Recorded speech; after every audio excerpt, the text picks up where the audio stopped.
You can wave if you want. Hi, my name's Patrick, and here's my 6 people. It's like just a bunch of children in the room. All right. So let me do my speech now. This chair's in the way I can put it. Greetings. Today I'm going to argue that time is circular and not linear.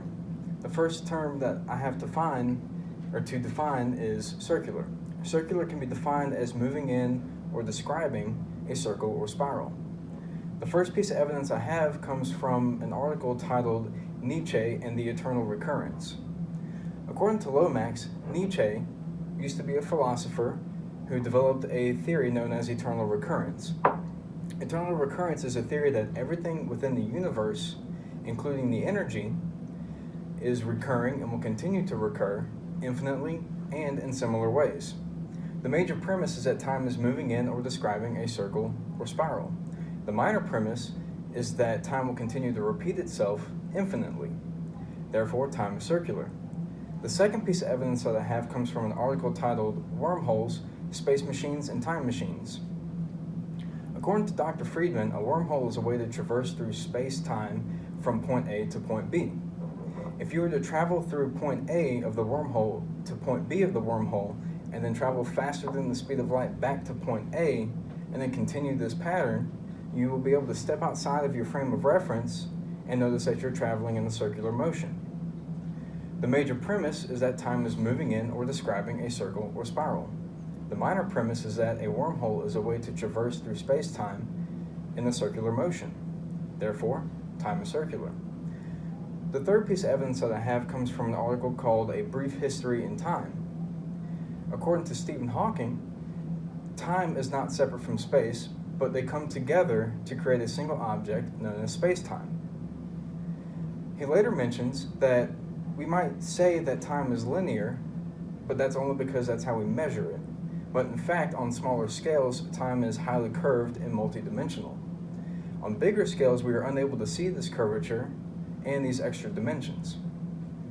The major premise, time is moving in or describing a circle or spiral.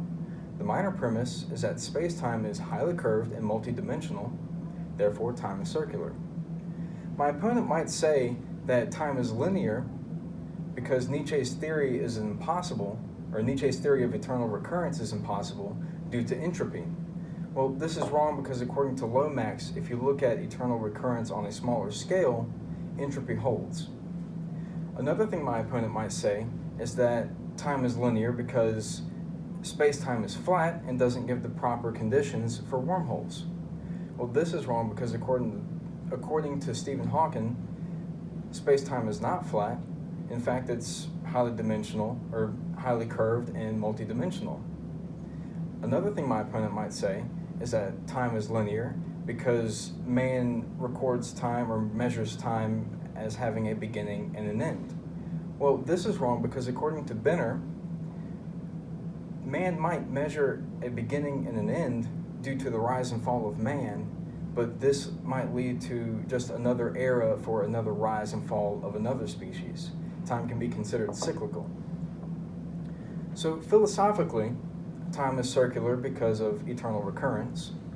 Theoretically, time is circular because of wormholes and being able to traverse through space-time in circular motions. And scientifically, time is circular due to space-time being highly curved and multidimensional. Therefore, time is circular. Thank you. Just about tripped myself. I happen to think that time is And bald. here is my audience again. Nathan, would you like to wave? Hi. Thanks.